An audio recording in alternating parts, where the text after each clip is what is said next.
Ternyata kalau kita berpikir itu seperti orang dunia, kita akan bernasib seperti dunia, kerja keras, mengalami kekalahan, stres, tegang, sakit.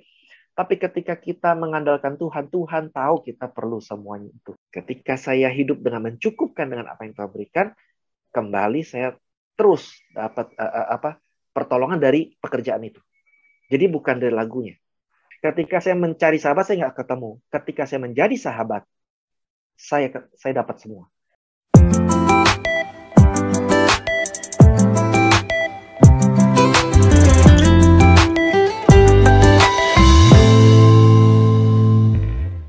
Ya, salam saudara, kita berjumpa lagi dalam program Redemption Issues.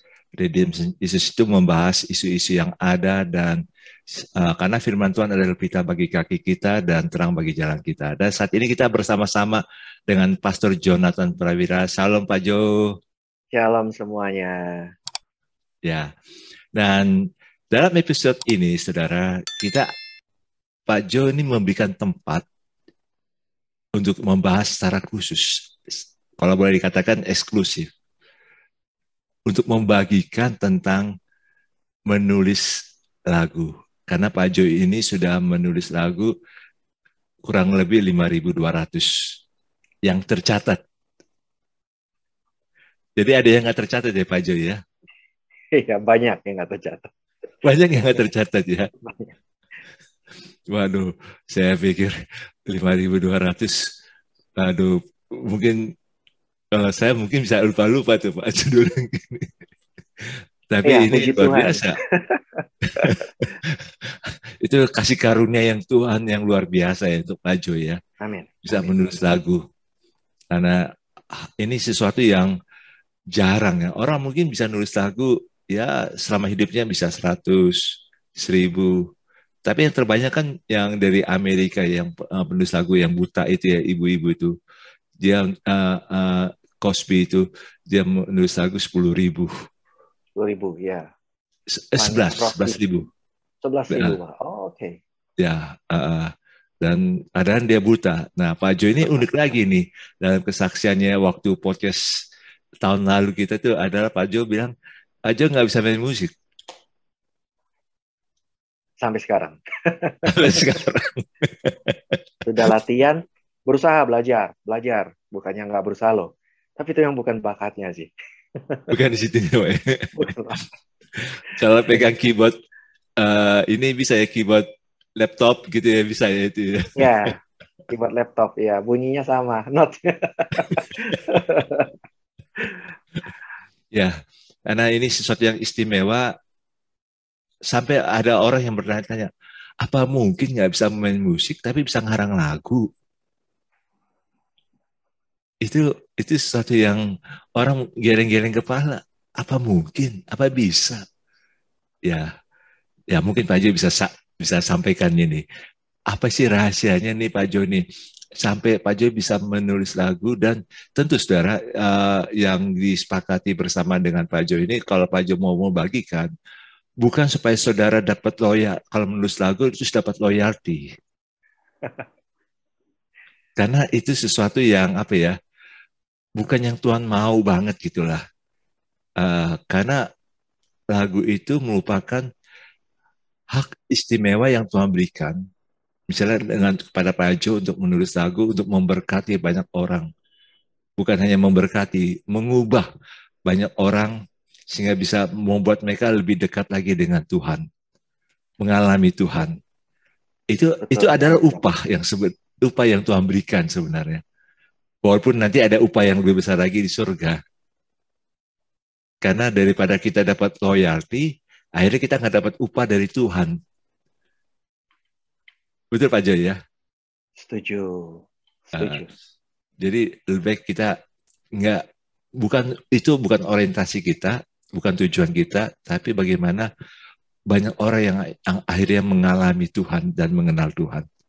Nah, Pak Jo, ini boleh cerita nih pengalaman Pak Jo bagaimana waktu awal-awal dalam pergumulan. Tentu Pak Jo, keberhasilan Pak Jo ini bukan karena saat ini nih Pak Jo bisa berhasil menulis lagu 5.200 lagu ini. Tapi tentu ada proses Tuhan bagi Pak Jo ini. sehingga Pak Jo bisa punya hati yang siap melayani Tuhan, yang tetap menjaga hati sampai saat ini, gitu Pak Jo. Oke, puji Tuhan. Ya, pertama-tama kalau ditanya kenapa bisa punya karakter seperti itu, mungkin ada beberapa faktor. Yang pertama, karena saya memang tidak pernah berpikir atau berminat atau bercita-cita menjadi penulis lagu. Karena di zaman saya kan sudah ada lagunya, termasuk yang dari Fanny Crosby itu. Ada buku lagunya, jadi nggak pernah kepikir untuk bikin lagu baru lagi, buat apa, gitu kan. Kedua, Ya, karena saya sering sebelum tidur suka papa saya dulu cerita dongeng sebelum tidur, tapi bukan dongeng sebetulnya. Dia cerita soal Beethoven, soal Mozart, ya. oh, Tapi selalu akhir yang saya dapat itu mereka hidupnya miskin. Walaupun karyanya sukses, tapi hidupnya miskin. Jadi ya kalau sudah dengar begitu dari kecil ya, rasanya sih pasti nggak ada yang berminat. ya, Ya, lagunya bagus-bagus, terkenal sampai sekarang, klasik. Tapi sepanjang hidup mereka menderita terus gitu. Beethoven, Mozart, siapa lagi Bach, Johann Strauss ya yang saya ingat itu dari hasil cerita papa saya dulu gitu. Yang ketiga, saya memang lahirnya di zaman yang memang belum ada royalti-royalti. Ya kan ketika saya mulai melayani di bidang lagu pun belum ada yang namanya royalti, semua kan semuanya tulus berdasarkan kita melayani di gereja waktu itu, bahkan istilah PK pun nggak ada setahu saya. Jadi ya, memang sudah dilatih atau terbiasa ketika saya melayani itu memang panggilan. Jadi saya melayani Tuhan di bidang lagu itu karena panggilan, memang Tuhan yang memanggil saya gitu. Yang saya pernah cerita bahwa ada di hati saya ada lagu, ada not, ada perkataan, ada suatu nyanyian yang saya dengar dari Tuhan begitu. Saya belum sanggup untuk beli dulu. Jadi saya cari kertas, cari pen, tulis sebisanya. Pokoknya keluarkan semua dulu dengan kode yang saya tahu sendiri, notnya seperti apa ya saya yang tahu kodenya. Saya ciptakan sendiri kodenya gitu supaya pokoknya ini lagu yang saya tahu. Lalu saya simpan dokumentasi terus. Tapi itu terus. Setelah lagu satu selesai, lagu kedua, lagu ketiga. Dan itu kalau dilihat sekarang ada satu kontainer bukan kontainer truk ya Pak, kontainer. ya. Dan itu nggak bisa dicatat karena kan negara kan catatnya itu kalau ada musik yang disebut lagu itu adalah not, kata-kata dan ada musiknya. Gitu. Satu Hmm, lagu nggak apa-apa, ada pakai satu gitar gitu, itu namanya lagu. Tapi kalau cuma kertas bertuliskan gitu tuh belum. Itu baru partitur namanya. Jadi itu yang nggak tercatat tuh satu kontainer Pak. Yang tercatat itu kemudian yang 7 tahun kemudian setelah saya tulis begitu 7 tahun itu yang tercatat karena sudah direkam dalam kaset recorder. Waktu itu saya sudah punya uang untuk bisa beli rekam sendiri ya supaya efek reverb itu dari mana? Saya di kamar mandi, rekam di kamar mandi kan efek reverb itu ya. alami. Jadi rekamnya begitu, main gitar ya seadanya gitu. So yang saudara saya pernah ngajari saya gitar sampai dia frustasi dan sampai sekarang dia juga bilang heran kok bisa bikin lagu. Saya ngajarin gitar aja capek. dia memang jago main gitar. Kakak saya satu itu jago sekali main gitar. Cuma ya itu, pokoknya seadanya yang penting saya ngerti. Dan itu yang saya kirim dan ternyata kalau memang sudah Tuhan panggil, memang Tuhan sudah tentukan, Tuhan sudah urapi, yang kita pernah bicarakan juga di Redemption Issues kemarin, urapan.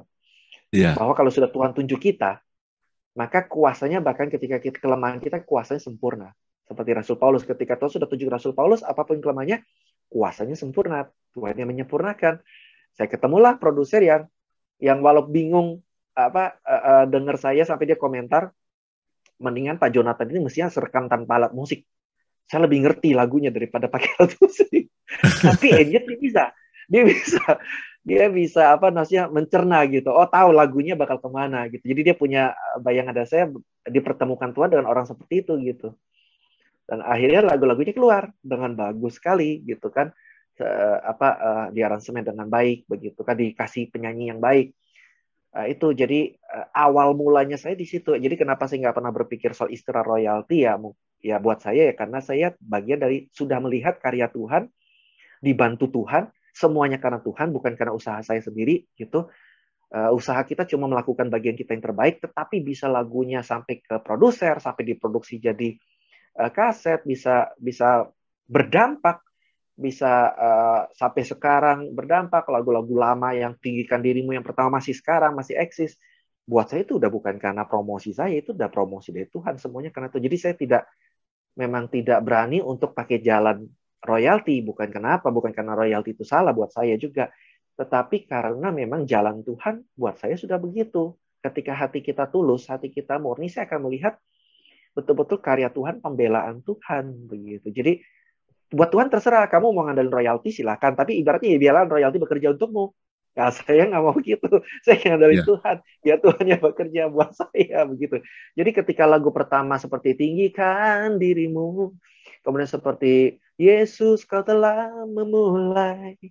karya yang baik dalam itu, kemudian seperti Betapa dahsyat dan ajaib ya Tuhan kejadianku. Jadi sepanjang kaset itu beredar, saya tidak terima uang sama sekali. Menabur. Jadi meskipun mereka bilang, Pak ada kok ini buat Bapak, saya bilang, nggak usah, pakai aja. Saya sudah diberkati Tuhan. Dan memang saya nggak bohong, memang saya diberkati Tuhan, saya dapat pekerjaan yang baik. Dengan cara yang ajaib juga. Saya ngelamar cuma sekali. Bikin satu surat lamaran. Harus diterima. Kalau bukan jalan Tuhan, saya udah nggak tahu lagi gitu kan. Jadi saya betul-betul ngalami seperti itu. Jadi di tempat pekerjaan pun saya ngalamin hal-hal supranatural ya, yang Tuhan menolong saya, pekerjaan bisa naik peringkat dengan cepat gitu. Jadi saya diberkati sekali, betul-betul saya melihat ketika kita bukannya soal melayani Tuhan. Jadi saya lihat ketika kita berjalan dengan Tuhan dengan tulus, nah itu masalahnya. Melayani Tuhan dengan tulus, berdoa dengan tulus, ya beribadah dengan tulus, ya tulus saja. Ya, intinya tulus saja lah sama Tuhan, gak usah hitung-hitungan. Itu percaya penuh lah, gitu kan. Uang Tuhan sudah kasih kita pekerjaan, misalnya kan. Masa sih Tuhan gak pelihara hidup kita? Dan di Iya. situ saya alami justru pertolongan demi pertolongan Tuhan. Nah, sampai akhirnya Pak, saya baru berkenalan dengan namanya royalti, itu pun sekali bayar. Saya tidak pakai sistem royalti bagian terus ya. Artinya Iya. setiap lagu yang beredar saya dapat. Saya nggak pilih jalan itu. Kenapa? Oke, saya cerita. Jadi waktu itu saya ketemu dengan, dipanggil oleh satu label panggil, dan di situ sudah ada pendeta almarhum Hendro Suryanto.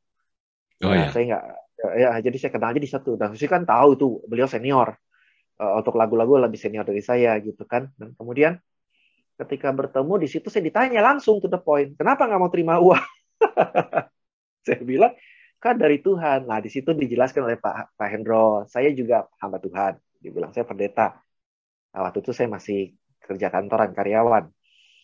Saya ini pendeta, cuma kenapa kita perlu terima uang? Dia cerita karena label itu ada pajaknya. Kalau kamu tidak terima uang, dia akan bingung nih pajaknya kemana, lapornya juga bingung. Hmm. Jadi kamu harus terima loh. Saya bilang, saya nggak itu. Ya udah, kata kamu tanya aja sama Tuhan, apa berapa gitu yang kamu mau gitu, yang tanya Tuhan. Dan ketika akhirnya Tuhan berikan angkanya, ya saya sebut angkanya dan mereka setuju. Ya udah, memang kamu pantas terimanya, terima. Jadi perjalanan saya ketemu melayani di bidang mendapat berkat dari lagu ini ya karena itu. Saya dipanggil, bukan karena saya. Ya, Jadi ya. jadi saya sudah terbiasa lihat jalan Tuhan. Kalau memang Tuhan mau berkati kita, kita tolak-tolak pun ibaratnya Tuhan maksa. Nggak bisa, jangan, kamu ini buat kamu. Tapi di Hmm. situ pun uang yang saya sebutkan itu masih kecil. Dan kenapa saya nggak pakai royalti secara persentase? Karena Tuhan bilang, ini saya ingat, kalau mereka rugi, kamu nggak rugi juga kan? Mereka yang tanggung biaya produksi, apa, padahal saya nggak tahu produksi waktu itu. Saya cuma tahu kan kasih lagu. Mereka yang Ya. rugi. Jadi kamu nggak usah terima. Kalau mereka untung, ya itulah hak mereka. Itulah bagianku buat mereka. Kamu cukupkan dengan apa yang kuberikan padamu. Ketika saya hidup dengan mencukupkan dengan apa yang Tuhan berikan, kembali saya terus dapat pertolongan dari pekerjaan itu. Jadi bukan dari lagunya, dari pekerjaannya. Karena dari lagunya pun saya sudah simpan bahwa uang yang saya terima dari lagu itu untuk pelayanan. Hmm. Untuk Ya. perpuluhan, bantu gereja. Dan kenapa sih nggak pernah cerita? Ya kan Tuhan bilang, apa yang Tuhan kanan lakukan, Tuhan kiri nggak usah tahu. Artinya orang lain nggak usah tahu. Jadi Ya, saya, ya. dan makanya saya bilang, saya bantu gereja, perpuluhan dan sebagainya, buat saya itu bukan urusan saya dengan manusia. Itu urusan saya dengan Tuhan. Saya yang alami kebaikannya kok. Saya mengalami betul-betul ketika kita mempercayakan uang kita pada Tuhan. Sekali lagi ini bukan mancing uang ya, bukan mancing mania. Lalu kita terus saya nggak pernah pusing hal itu. Uang saya dapatnya aja saya bilang ini dari Tuhan, ya udahlah untuk Tuhan semua. Saya nggak pernah tahu itu 10% atau berapa persen. Saya nggak tahu, nggak pernah hitung-hitungan. Tapi Iya. ketika saya lakukan itu, terus saya mengalami pertolongan Tuhan dan terbukti dipelihara Tuhan sampai sekarang. Dan kenapa saya terima uang waktu itu dari lagu mulai waktu itu ada namanya buku Haki ya Pak ya hak kekayaan intelektual. Intelektual, ya. Rupanya kalau di situ mulai tercatat secara hukum bahwa kalau seseorang pakai lagu orang tidak minta izin, kan lagu rohani suka nggak minta izin dulu, Ya. pakai aja gitu kan, namanya buat Tuhan kan, pakai aja ya. Memang dulu tradisinya begitu ya. Kalau mungkin sekarang beda ya, kita harus menyesuaikan diri, beradaptasi. Kalau tapi zaman saya dulu silakan pakai ini semua buat Tuhan. Udah bagus, ada yang mau bikin produksi kaset rohani, ada yang mau nyanyi rohani, itu udah bagus sekali. Oke, go ahead. Tapi kemudian akibatnya lagu saya banyak yang tanpa izin. Mereka pakai lagu saya tanpa izin. Dan ketika Haki keluar, saya nggak minta apapun. Mereka yang telepon kok, Pak.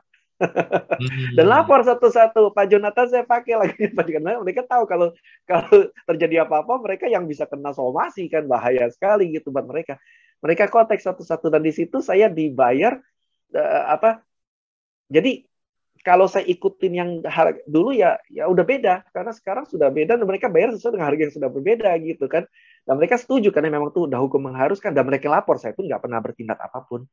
Orang mau pakai lagu saya, mau ngakuin itu lagu dia, saya nggak pernah bertindak. Beberapa kali lagu saya pun diakui orang, Pak.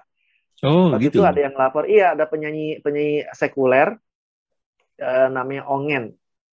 Ongen apa itu? Lalu dia Pak, ada yang klaim loh Pak, katanya lagu Mujizat Ternyata tuh Bapak beli dari dia. Saya bilang buktiin aja.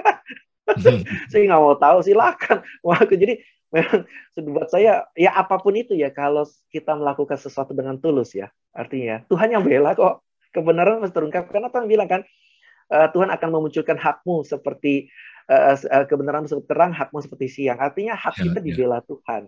Nah, itu yang saya belajar dari rupanya dari pengalaman bikin lagu itu, Tuhan terus sudah memperlengkapi saya dengan karakter seperti itu gitu. Jadi hati saya tenang, pokoknya buat saya yang penting terus, karena bikin lagu perlu hati tenang, Pak.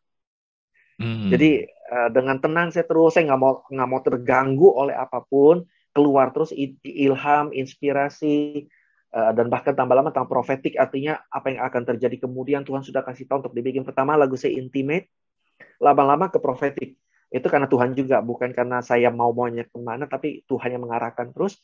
Dan sampailah kita sekarang di sini, posisi sekarang. Itulah kenapa saya katakan kita sharing bahwa saya sharing dengan Pak Gembala, saya nggak pernah memikirkan secara royalti. Memang saya dapat, artinya ada publisher ya sekarang. Tetapi boleh tanya ke publishernya, bagaimana sikap saya sama mereka. Ya, Ibaratnya nggak mau tahu, mau bayar silakan, nggak mau bayar sudah. Buat saya yang penting saya bisa bikin lagu, kecuali karena saya ingat Pak Gem, waktu saya full time, disuruh Tuhan full time, saya menolak. Jadi yang hmm. suka full, yang merasa terpanggil jadi hamba Tuhan terus mau, hebat. Saya nggak mau, saya nolak. Hanya satu perkataan Tuhan yang bikin saya akhirnya mau. Tuhan bilang begini, kami lihat Petrus, kalau dia merasa gagal jadi full time, dia kembali melaut kok. Aku nggak Ya. masalah. Ya, kamu juga begitu, kalau kamu merasa ikut aku gagal, kamu silakan kembali cari pekerjaan lain. Jadi apa? Ketika saya berani melangkah karena janji Tuhan seperti itu, bahwa saya boleh boleh loh ya Tuhan ya. Tapi ternyata nggak balik-balik sampai sekarang, Pak. Iya, iya. Jadi saya seperti Gideon dulu nguji Tuhan. Tuhan, aku nggak berani loh Tuhan. Ntar hidupku gimana? Ntar aku jadi matre Tuhan. Kan aku full time sekarang. Kalau dulu kerja, saya bisa nggak matre. Betul kan Pak Gem? Ibaratnya pelayanan ya pelayanan. Saya sudah dapat pekerjaan, uang di pekerjaan. Sekarang saya full time di sini. Saya khawatir karakter saya berubah. Tapi ternyata kalau kita taruh sekali lagi percaya sama Tuhan, karakter kita nggak berubah kok. Iya, Tetap iya. sama. Dan puji Tuhan, apa kebaikan-kebaikan Tuhan inilah yang akhirnya saya percayakan juga melalui apa redemption issues ini, biar ini menguatkan mereka yang punya panggilan khusus di bidang. Memang semua panggilan akan sama, saya percaya akan dikuatkan oleh kisah ini, kesaksian ini, tapi ini kali ini kita bicara khusus temanya tentang pencipta lagu. Karena Tuhan punya suatu katakan titipan penting. Pencipta lagu itu penting di mata Tuhan. Jangan kira mentang-mentang. Kalau sekarang saudara sudah lebih berasa penting. Kalau zaman saya dulu perlu dikuatkan Tuhan untuk jadi pencipta lagu. Kalau sekarang, tapi bagaimanapun saya ingat Mazmur 40 ayat 4. Ya, Tuhan memberikan nyanyian baru dalam mulutku. Kalau Indonesia bilang untuk memuji nama Tuhan, kalau Inggrisnya bilang suatu pujian. Jadi tujuannya bukan untuk memuji, suatu pujian. Ya, kalau baca Inggrisnya atau aslinya, untuk supaya orang melihat menjadi takut lalu percaya kepada Tuhan. Jadi buat saya lagu adalah sarana yang Tuhan berikan untuk menyampaikan, memperkenalkan tentang Tuhan, kasih Tuhan, kuasa Tuhan kepada orang-orang ini dengan indah. Itu sebetulnya pentingnya pencipta lagu atau dengan katanya pemazmur di dalam Daud. Karena mazmur itu artinya bukan pujian. Kenapa dikatakan kitab Mazmur? Kenapa nggak dibilang kitab Tehilah atau kitab pujian? Kalau notabene isinya pujian semua. Kenapa dikatakan Mazmur? Mazmur itu artinya aslinya begini. Kalau zaman dulu tradisinya, budayanya adalah menyanyikan puisi. Kalau saya tahu ada puisi di folklore, nyanyian lagu rakyat, folklore ya. Nah, itu Mazmur sebetulnya. Jadi di zaman dulu, zaman Deborah, dia menyanyikan suatu Mazmur, suatu puisi, peribahasa. Tapi sekarang oleh Daud, dia ganti. Dia bukan cuma menyanyikan puisi, dia menyanyikan firman Tuhan, nubuatan Tuhan. Nah, itulah Mazmur, pemazmur. Itu yang saat ini bisa saya saksikan. Mungkin ada tambahan dari Pak Agam atau gimana? Ya, saya ingin tanya nih Pak. Pak Jo ini kayaknya nggak butuh duit ini. Jangan-jangan Pak Jo ini orang kaya, dari keluarga kaya nih Pak Jo nih.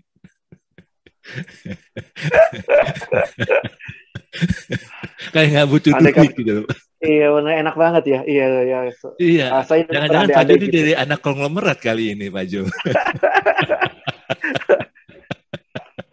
Nah, saudara tahu kenapa saya nggak mau jadi pencipta lagu? Karena saya justru selalu berpikir keluarga saya, Pak Gem. Keluarga saya adalah keluarga yang dulu kekalahan dalam ekonomi. Keluarga gitu. saya. Jadi orang tua saya adalah orang yang mengalami kekalahan di bidang ekonomi. Pergumulan sekali mereka. Karena saya melihat mereka dari kecil begitu, jadi sorry lah, bukan cuma soal pencipta lagu ya. Pokoknya namanya urusan dengan Tuhan itu saya nggak mau dulu. Maksud saya gini, bukannya saya nggak percaya Tuhan. Saya dulu memang tidak kenal Tuhan. Tapi puji Tuhan, saya tuh prinsipnya gini. Jadi saya pernah ngomong ke Tuhan yang tidak saya kenal dulu. Gini, maksudnya kita jangan saling ganggu lah Tuhan. Jangan ganggu saya. Jadi buat saya gitu loh. Buat saya dulu ya, berpikir bodoh banget kalau orang mau ngelawan Tuhan. Bodoh banget. Ngelawan orang yang lebih kuat dari kita, kita sengkala babak belur gitu loh. Ngapain Tuhan dilawan gitu loh. Biar aja dia asik sendiri. Cuma saya gini, jangan ganggu saya nggak mau ganggu Tuhan, saya nggak akan menghina Tuhan. Saya nggak akan jelek-jelekin Tuhan. Ya pokoknya saya mau sukses. Mau bantu silakan, nggak mau bantu ya udah pokoknya jangan. Intinya itu saya belum Kristen belum apa. Jadi ibaratnya andai Tuhan ada kan dulu keluarga saya agamanya Konghucu. Jadi percaya Tuhan ada.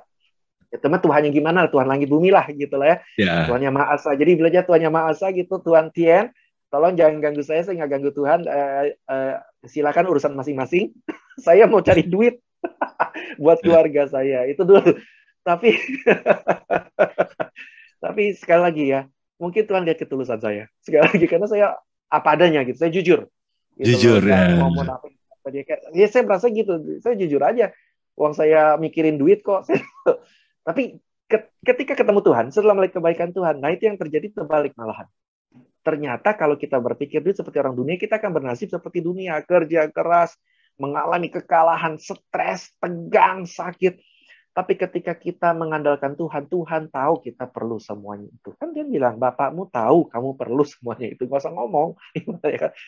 Tetapi ketika justru pekerjaan kita mengalami kasih karunia, pertolongan, keajaiban, kasih dan kuasa Tuhan. Makanya tema lagu saya selalu kasih dan kuasa Tuhan.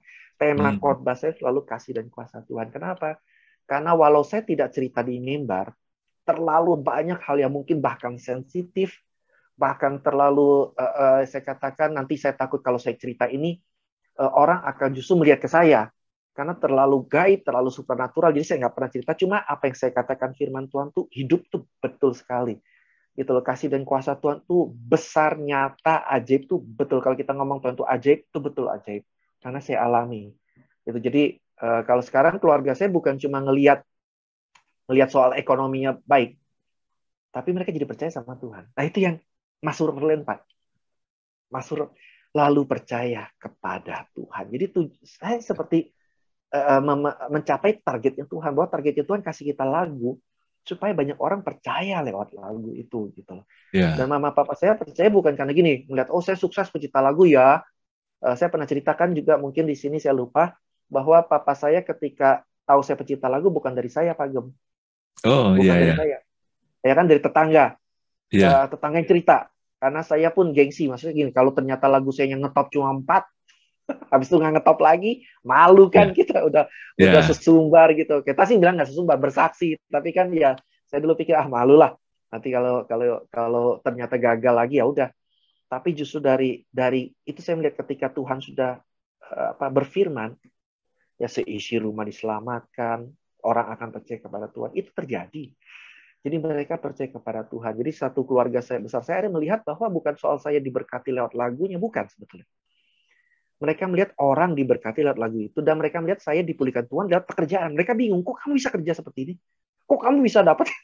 Saya kuliah pun ajaib. Betul-betul cuma satu daftar, satu kuliah, termurah waktu itu. Ya waktu itu saya nggak sebut, nggak enak juga, soalnya termurah. Saya kuliah di situ bukan karena apa. Sekolah komputer, kuliah komputer, sekarang ngetop sekali. Sekarang terkenal sekali. Saya kuliah nggak ada komputer, Pak Gem. Enggak. Iya. Saya kuliah di sana cuma karena murah. Jadi kuliah komputer tanpa komputer. Bisa pencipta lagu tanpa alat musik. Saya udah nggak tahu dah Tuhan tuh tolongnya seperti apa. Kita nggak pernah tahu mujizat apa yang Tuhan sudah kasih ke kita. Dan bisa lulus cum laude. Kenapa semuanya tercetak? Programnya tuh tercetak. Kan saya ujiannya program terus kan. Tapi Iya, nggak iya. punya komputer. Ya dia apa yang ngandalin apa yang Tuhan taruh di otak saya aja udah. Ya itu. Begitu banyak kebaikan Tuhan. Jadi saya pikir saya judul ini bukan cuma soal mencipta lagu, tapi bicara soal menceritakan keajaiban Tuhan sebetulnya lewat lagu. Ya, ya. Nah ini menarik nih Pak Jo nih. Tadi Pak Jo bilang sebelum kenal Tuhan, Pak Jo kan bilang gini, ya Tuhan, pokoknya gue nggak ganggu lu jangan ganggu gue gitu lah, istilahnya begitu ya. Uh, tapi kekuatan Pak Jo saat ini itu soal jadi taat sama Tuhan ini. Tuhan bilang apa, Pak Jo pasti iya. Ini bagaimana Pak sampai terjadi transformasi yang begitu radikal ini, Pak?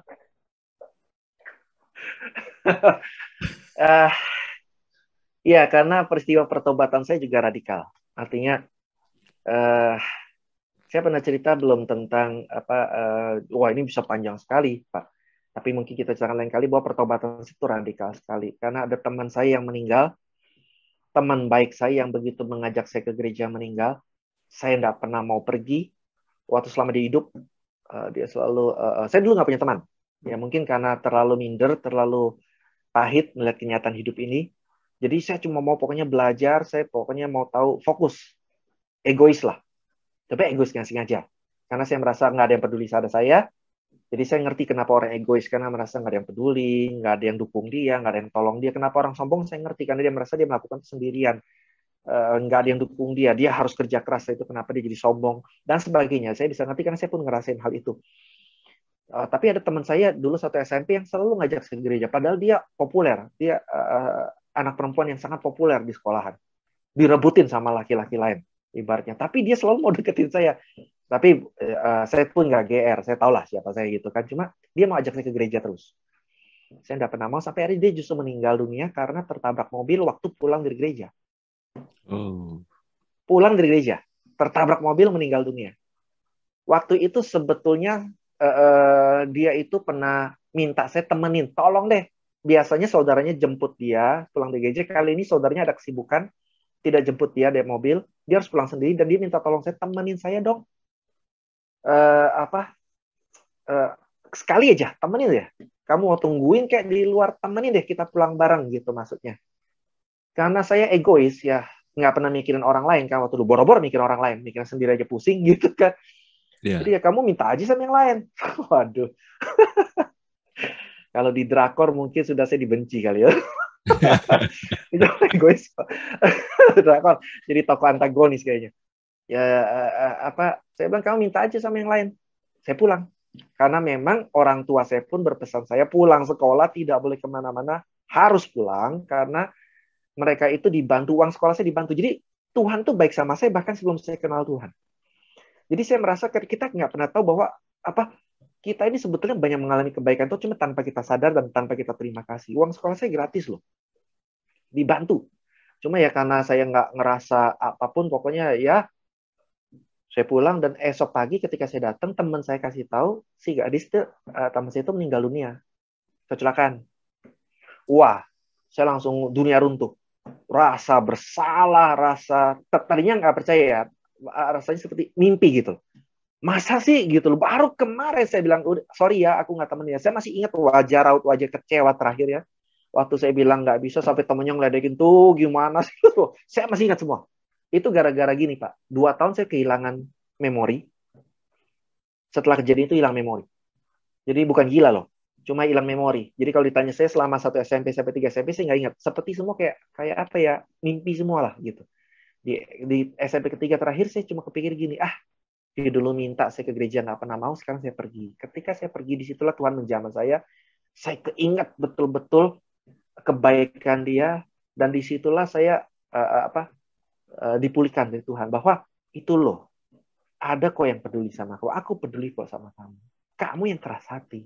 Seringkali kita suka merasa orang nggak peduli sama kita, karena kita selalu melihat pada orang yang salah. Kita cuma berharap dia peduli sama saya, padahal ada orang lain yang peduli sama kita. Gitu. Cara Tuhan tuh nggak harus melalui orang yang kita harapkan baik sama kita gitu. Dan disitulah saya baru sadar gitu, wah ternyata di antara yang saya perhatikan semuanya jahat, semua egois, tapi ternyata justru saya yang egois. Dan disitulah pelan-pelan Tuhan melembutkan hati saya. Nah disitulah lagu-lagu keluar yang saya bilang, akhirnya saya mulai taat, ngetes juga, selalu lewat tes. Tapi karena Tuhan sabar, setiap kali saya tes Tuhan ladeni. Banyak hal seperti itu tesnya saya tuh. Sampai akhirnya saya betul-betul, iya loh Tuhan serius loh, Tuhan komitmen. Dan di situ saya bisa percaya. Jadi ketaatan saya bukan karena hasil usaha mau taat, tapi karena build trust. Tuhan tuh build trust terus ke kita. Ketika kita sudah respon apa yang Tuhan bangun kepercayaan itu ke kita, otomatis taat. Loh kita percaya. Ya kan kita, misalnya kenapa kita percaya pada penipu taat? Kenapa kita taat sama penipu? Penipu suruh lu kasih uang, kita kasih. Kenapa? Kan kita percaya. Jadi sekarang persoalannya begini. Jadi bukan soal taat nggak taat. Saya nggak pernah suruh orang taat jujur. Saya suruh orang percaya. Karena kalau kita percaya sama orang yang suka bohong ke kita percaya orang yang nggak setia. Masa kita nggak bisa percaya sama Tuhan yang sudah nolong kita tanpa pamrih? Tanpa kita say thanks pun dia tetap nolong. Tanpa kita peduli pun dia tetap peduli sama kita. Itu yang membuat saya mungkin dikatakan bisa taat dalam tanda kutip. Sebetulnya nggak juga. Seringkali protes juga. Dikasih lagu juga suka protes. Dulu. Kalau sekarang sudah nggak. Kalau dulu misalnya, ku telah mati dan tinggalkan, saya protes Pak. Siapa yang mau mati? Iya, betul. Siapa yang mau mati Tuhan? Ini lirik aneh. Tukernya Tuhan, kau telah mati. Nah, pasti saya bilang kalau itu pasti orang mau. Tuhan enggak. Kamu tulis setelah. Saya ikuti, saya bilang gini. Tapi Tuhan kalau nggak ada yang nyanyi, bukan salah saya loh ya. Itu ketaatan saya Pak. Jadi yang taat nggak juga sih. Saya lebih suka jujur. Tapi karena secara make sense saya lihat ikut Tuhan tuh nggak rugi. Lebih make sense Tuhan kok ikutin Tuhan daripada ikutin saya. Lebih berhasil Tuhan kok cara Tuhan daripada cara saya gitu. Ya otomatis taat. Ya. Jadi prosesnya itu cukup panjang juga Pak Jo ya? Panjang. Sangat jadi, panjang. Dari yang merasa jadi korban, orang nggak peduli, Tuhan juga nggak peduli. Sehingga Pak Jo juga, sudahlah saya nggak peduli dengan urusan-urusan yang namanya Tuhan gitulah. Iya, betul. Dengan seorang teman yang baik yang mau menolong Pak Jo untuk mengingatkan, Pak Jo juga pikir ini sama aja dengan yang lain. Iya, betul persis. Tapi pada saat Tuhan ambil dia, itu satu pukulan yang sampai sekarang goncang gitu lah Pak Jo. Iya, betul. Sehingga Pak Jo bisa melihat bahwa Tuhan kok begitu peduli terhadap Pak Jo melalui dia sebenarnya. Iya, betul. Betul. Dan ini nggak mudah loh Pak Jo. Jadi tidak sedikit orang juga yang merasa, Tuhan juga nggak peduli sama saya, sama aja yang lain. Ah, orang-orang gereja sama aja gitulah. Jadi saya juga nggak mau pusing lah. Mungkin dia cuman datang ke saya cuman ada aja, nggak untuk apa kebaikan Tuhan apa sih yang saya bisa terima dari kehadiran orang gereja itu. Nah, berarti kalau orang-orang kayak gini sebenarnya Tuhan sebenarnya peduli ya Pak ya, Pak Jo ya. Iya. Ada suatu rencana Tuhan yang kalau Pak Jo aja Tuhan selamatkan melalui teman wanita ini, uh, walaupun harus tragis akhir hidupnya, tapi ini kan bukti bahwa betapa besar kasih Tuhan Yesus juga kepada kita sehingga dia harus mati di kayu salib. Harus tragis juga hidupnya Tuhan Yesus mati di kayu salib untuk menyelamatkan kita orang berdosa ini, Pak Jo.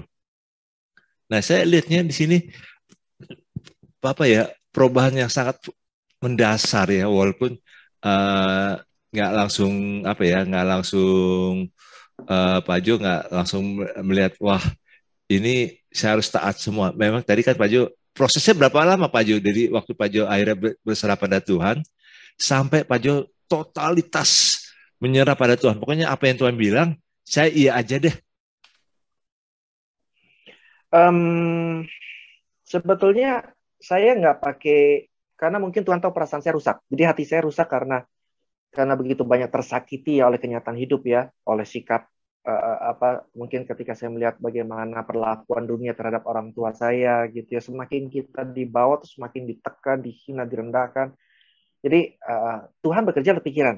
Jadi saya banyak disuruh mikir oleh Tuhan. Gitu. Jadi ketika saya bilang Tuhan saya mau urusan sukses dulu, Tuhan bilang ya setuju, aku mau kamu sukses kok. Saya bilang saya nggak mau mikir soal memuji Tuhan. Nah, Tuhan bilang setuju, memang aku nggak perlu dipuji kok. Jadi perjumpaan saya dengan Tuhan itu lewat banyak otak kiri sebetulnya. Dan jadi saya bilang saya mau sukses, saya mau ini dulu kerja keras sampai orang tua pulih baru deh let's talk. Jadi itu pun setelah teman saya meninggal masih saya begitu.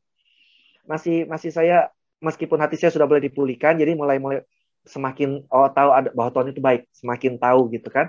Tapi saya tetap punya alasan untuk nggak dekat Tuhan deh. Nanti dulu saya masih ganjel pikiran keluarga saya.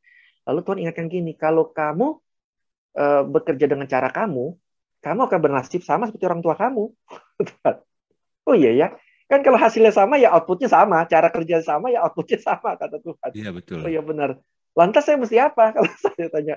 Kalau Tuhan bilang kamu baca Alkitab, lah saya langsung bilang waktu itu, oh saya nggak mau jadi pendeta, walaupun ini jadi pendeta. Memang kita nggak menetap masa depan kita, Tuhan yang tahu lah. Jadi itu kenapa saya bisa bilang secara logika saya percaya betul sama Tuhan gitu kan. Tuhan kita jenius. Jadi bahasa saya bilang Tuhan itu kan kalau Tuhan itu ajaib, bahasa hati, bahasa rohani. Kalau bahasa IQ-nya, bahasa otak kiri, saya bilang Tuhan itu jenius kok. Dia sudah tahu berapa langkah depan kita, ibarat main catur dia sudah tahu gitu kan. Nah, saya disuruh baca waktu itu Alkitab Yosua 1 ayat 8. Kenapa saya perlu taat? Itu ayat yang justru sebelum ayat mengenai Mazmur sebetulnya ini dulu, baru saya diajak ke Mazmur oleh Tuhan. Itu apa?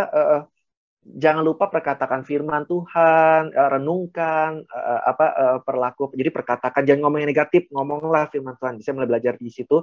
Renungkan, jangan renungin nasib kita melulu jelek, orang jahat, jangan renungkan yang begitu. Renungkan kebaikan Tuhan terus, firman Tuhan, janji Tuhan. Kemudian bertindak sesuai firman, hati-hati supaya tujuannya. Di situ Tuhan menekankan, perjalananmu berhasil dan beruntung, nggak ada urusan dengan nafsu.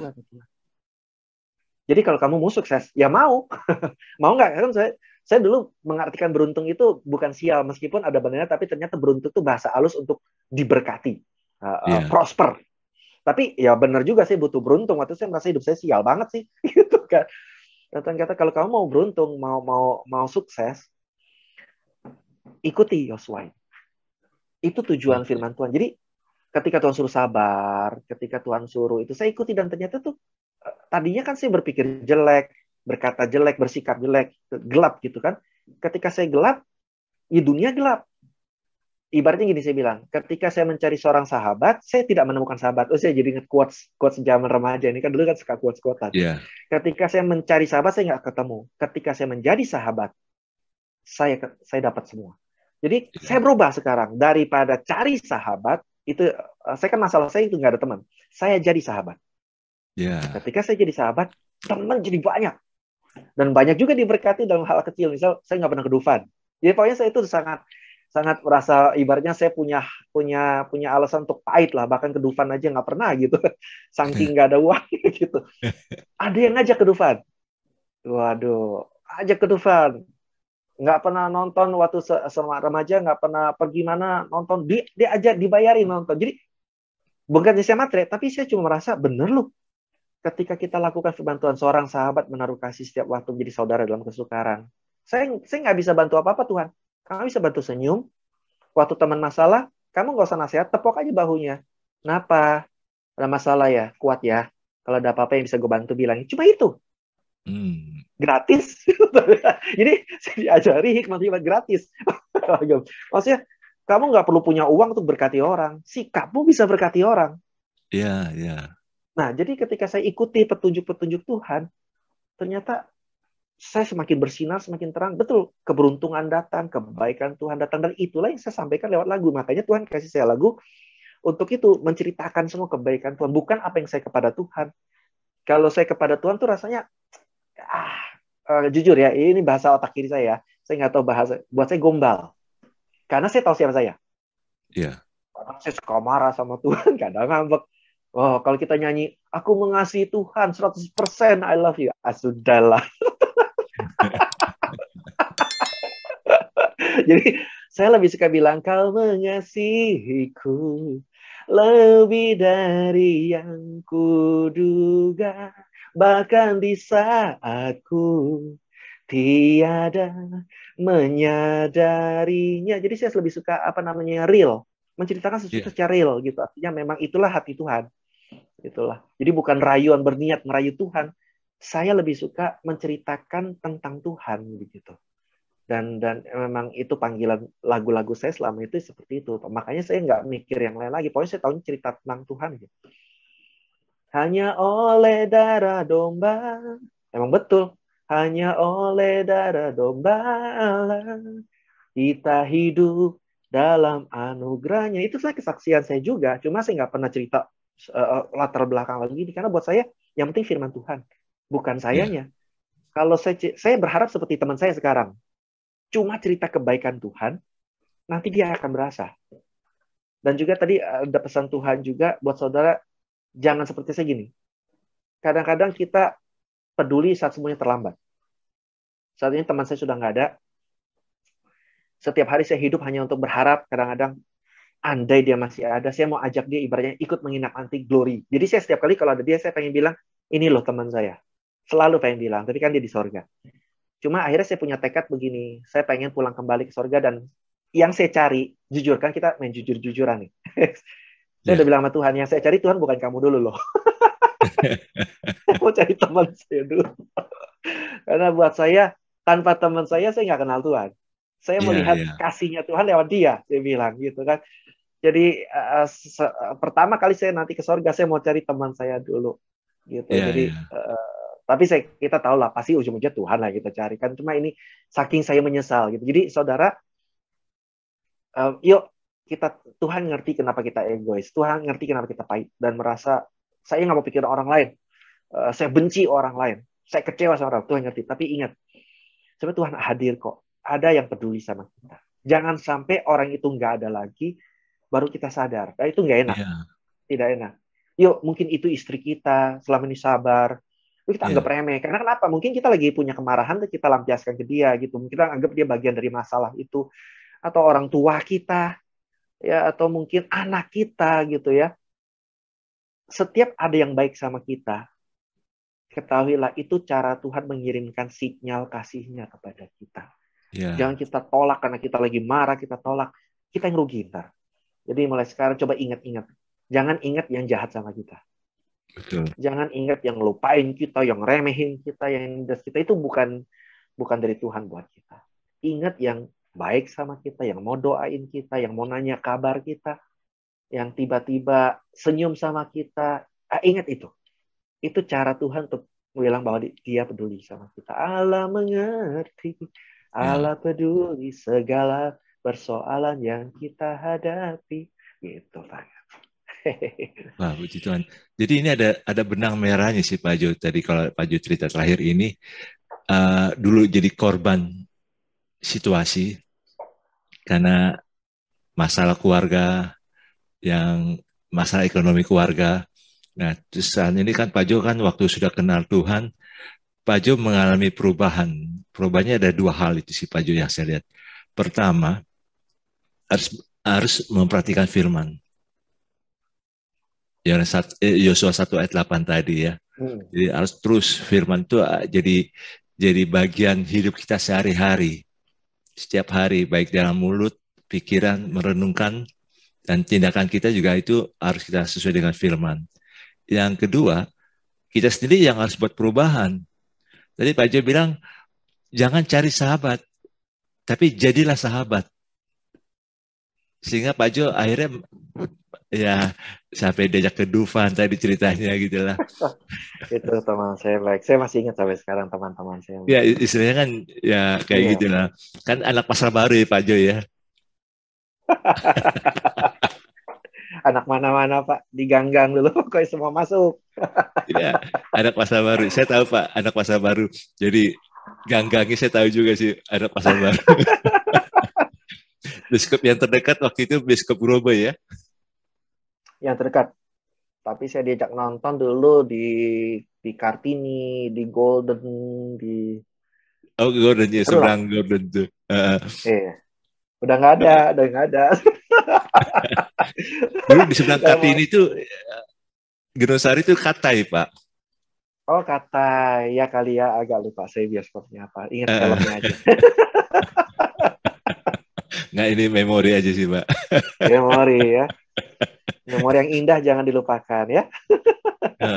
Ya nggak, saya juga anak pasar baru sih, Pak. Oh, mantap. Ternyata jauh-jauh. Saya dulu di ketemu. Penil. Oh, Penil. Ya, ya, ya, ya, ya. Dan saya main di toko Eropa dulu, Pak. Oh, Eropa. Oke. Bukan ke Just, Eropa ya, Pak ya? Toko Eropa. Aduh. Ya, tapi Bang Gina, ketaatan itu akhirnya membuat Pak Jo jadi mau berubah, mau jadi sahabat, itu perubahan-perubahan kecil, tapi berdampak Yes. besar ya Pak Jo ya. Saya puji Tuhan kalau itu berdampak. Tapi memang berasa, at least tidaknya buat saya. Berasa. Dan jadinya banyak orang yang bertobat juga karena persahabatan itu. Orang yang Iya. tadinya keras hati sekarang udah jadi pendeta. Sekarang malah setiap orang yang dekat sama saya hati-hati loh. Bawaannya mau jadi pendeta. Bukan karena saya nasihatin, enggak. Saya malah ibarat selalu pikir-pikir dulu ya. Kalau mau jadi pendeta pikir-pikir dulu supaya nggak menyesal kan. Tapi pengalaman saya ada aja orang yang jadi tergerak karena keintiman itu nular. Kepahitan itu nular, keintiman juga menular. Iya. Oke, jadi itulah yang membuat jadi Pak Jo mengalami bagaimana pertolongan Tuhan. Karena kalau Yes. penulis lagu, dia harus karakternya harus dibentuk dulu. Dan dia boleh Saya mengalami merasa. perubahan. Iya, betul. Karena untuk sampai mendengar suara Tuhan seperti yang Pak Jo alami di otak, di hati itu ada dialog dengan Tuhan, itu bukan hanya sekedar karunia, tapi itu harus kuat dengan basicnya harus kuat dengan firman. Dan Yes. perubahan apa yang kita alami, kita harus radikal juga. Kita harus taat apa yang Tuhan katakan. Kita harus taat kepada apa Yes. yang ditulis dalam firman itulah. Dan itu Yes. yang menolong Pak Jo. Ini sama juga yang dialami oleh Daud. Daud itu nggak dianggap Pak Jo. Mungkin dia dari keluarga yang nggak cukup berada gitulah. Walaupun kakek buyutnya itu orang kaya raya, Boas. Tapi si Isai ini nggak dianggap gitulah. Punya 8 anak laki-laki, apalagi mereka ya kayak kehidupan sangat sederhana sekali gitu lah. Tidak ada tanda-tanda terpandang ya. Nggak terpandang. Yes. Daud pun juga sampai bilang, sekalipun ayahku dan ibuku membuang aku, tapi engkau Tuhan menyambut aku. Artinya kan dia Nah, punya pengalaman yang tidak menyenangkan dalam keluarga. yes. Mestinya Tapi ya. dia tahu bahwa pengalaman dia dengan Tuhan itu sesuatu yang sangat indah waktu dia dipanggil oleh Samuel untuk diurapi. Nah, saat itu dia betul-betul terjadi perubahan yang sangat drastis. Ada apa ini? Iya. Dan dia dibentuk oleh Tuhan, dasarnya itu waktu awalnya waktu mengembalakan 2 atau 3 ekor kambing domba saat nggak dianggap.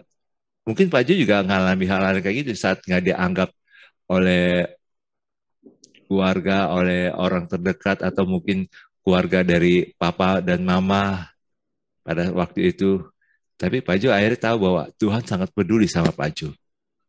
Itu karakter pemazmur itu Pak Jo ya. Iya, bisa dibilang sebagai karakternya karena responnya terhadap pengalaman kejadian dalam hidupnya. Jadi Hmm. kalau dibilang mirip Daud, ya saya memang sekali lagi saya bilang saya beruntung setelah Yosua itu saya disuruh baca Mazmur dulu, baru seluruh Alkitab. Ini Tuhan yang nuntun. Tidak ada yang mengajarkan. Kalau orang ngajar saya tahu disuruh Perjanjian Baru dulu. Ya kan saya Iya, sudah dapat itu di gereja. Di gereja tuh bahasnya kan selalu Perjanjian Baru. Jadi saya Tuhan suruh justru setelah Yosua 1:8 ini dalemin Mazmur. Dan saya tertarik kenapa? Karena Mazmur 1 itu bukan soal pujian kepada Tuhan. Mazmur 1 itu kepedulian Tuhan sama kita. Yang iya, notabene katanya Mazmur itu adalah Tuhan, haleluya dan sebagainya. Mari kita memuji Tuhan, dia layak dipuji dan sebagainya. Tapi ternyata bahasa Tuhan terbalik. No, I care about you. Mazmur 1. Berbahagialah atau diberkatilah orang yang tidak berjalan iya, nasihat orang fasik. Yang di bawahnya bilang merenungkan firman Tuhan siang dan malam. Dia akan menjadi seperti pohon di tepi air. Ianya kan kitanya yang Tuhan perhatikan jadi kayak pohon, Tuhan tanam di air-air. Apa yang diperbuatnya berhasil. Itu memang itu dulu saya sangat-sangat terkesan sekali oleh firman Tuhan. Kok mestinya Mazmur itu kita pujian, katanya harus muji Tuhan. Tapi di sini kok yang pertama Tuhan pikirin kita. Jadi seolah-olah Tuhan mau bilang gini, di hati Tuhan itu ada kita. Semakin dekat dengan Tuhan, kita akan lihat bahwa yang Tuhan pikir itu kita dong. hmm, ya. Dan jadi artinya gini sih, kalau kita mengenal Tuhan, semakin kita mengenal Tuhan, kita semakin mengenal diri kita sendiri. Yes, betul. Jadi nggak Nah, galau-galau lagi, kita tahu kita siapa. Kita adalah orang yang dipilih Tuhan, kita adalah orang yang berharga di mata Tuhan. Jadi nggak perlu buang waktu, ibaratnya saya buang waktu untuk walau sudah terluka terus mulih-mulihkan diri ikut pelepasan kesemua luka batin. Puji Tuhan saya nggak ikut, bukannya nggak boleh, bukannya itu bagus, itu pelayanan bagus. Tapi saya lewat dengan cepat karena saya ya itu Pak, karena saya kenal Tuhan dan saya tahu hati Tuhan itu saya. Jadi Tuhan yang langsung pulihkan saya.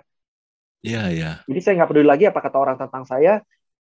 Saya sudah langsung melupakan dan bisa ngampunin. Karena kenapa saya ngampunin? Nggak berlaku ternyata itu cuma omong kosong. Gitu. iya, Apa yang perkataan jahat, sikap jahat itu cuma omong kosong doang kok. Orang Tuhan bela saya, gitu kan? Saya ini diperhati, saya sampai saya diberkati Tuhan seperti Abraham, saya diurapi Tuhan seperti Daud, saya ditolong Tuhan dengan ajaib seperti Yosafat. Jadi ketika saya melihat tokoh Alkitab itu, saya bukan sedang melihat mereka.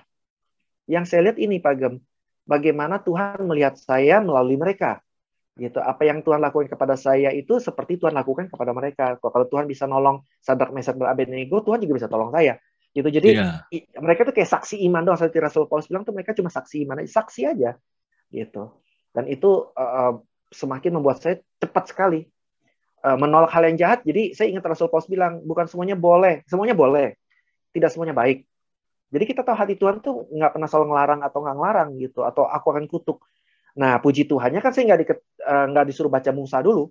Kalau kita baca Musa dulu, kita kadang-kadang kepikir Tuhan tuh gitu. Oh, kamu lakukan ini berkat, kamu lakukan ini kutuk. Saya Yosua dulu. Jadi iya, saya ngerti gitu. Oh, maksud Tuhan tuh kamu. Kenapa Tuhan bilang kutuk berkat tuh supaya mencegah kita lakukan hal yang salah. Gitu aja. Seperti anak kecil dibilang, jangan main pisau loh, terpapa pukul loh. Saya jadi bisa langsung nangkep gitu pengertian itu karena juga dari Daud. Daud mengenal Tuhan sebagai bapak dia. sebagai Bapak. Jadi saya bisa mandang Tuhan sebagai Bapaknya saya, bukan sebagai Tuhan yang jauh, tiba-tiba Tuhan yang besar, Tuhan yang maksudnya jauh besar sehingga nggak tersentuh. Kalau ketemu Tuhan tuh harus gimana gitu, harus takut seperti apa. No, saya bisa seperti Daud gitu yang apa adanya loh sama Tuhan. Gitu loh. Orang Tuhan terima kita apa adanya kok. Cuma ini yang di lagu Kasih Mutiara duanya. Tuhan terima kita apa adanya, tapi jangan lupa dia juga punya harapan kita jadi yang the best. Ya. Kadang-kadang orang berhenti sampai aku adanya begini, Tuhan terima, kok kamu nggak terima? Bukan begitu juga. Ya, saya orangnya mengkumu, saya orangnya begini, saya cara ngomong saya kasar gitu. No, Tuhan terima orang kasar. Petrus diterima, ngomongnya kasar. Yes. Betul. Tapi kan dirubah. Nah, Ya, Tuhan bisa betul. rubah kita karena kita anak raja. Kita elegan, kita bukan tempatnya di bawah. Kalau memang Tuhan terima kita di bawah, bukan berarti kita akan selalu di bawah. Tuhan mau angkat kita naik ke atas. Itu yang saya rasa. Ketika saya sudah dipenuhi Tuhan dengan kasih Tuhan, kuasa Tuhan begitu, percepatan terjadi, Pak. Ya, Berasa ya. sekali. Hmm. Termasuk soal lagu, soal bagaimana lagu itu bisa tembus ke sini ke sana, itu semua bukan karena usaha saya cari sini cari sana. Mereka yang cari kok. Oke. Frankie Betul. Siombing waktu itu panggil saya, kemudian saya dapat anugerah juga dipanggil Pak Johan Pak Johan Handoyo ya, itu kan Handoyo. senior semua, Pak Weler Kauntu, saya dapat anugerah ketemu mereka gitu kan. Jadi saya disupport bukan karena saya cari, karena saya sudah terbiasa mencari Tuhan. Carilah dulu kerajaan Allah dan kebenarannya. Semua ditambahkan. Yang mana yang kita kurang, Tuhan tambahin gitu. Jadi kalau kita pikir gitu kan tenang.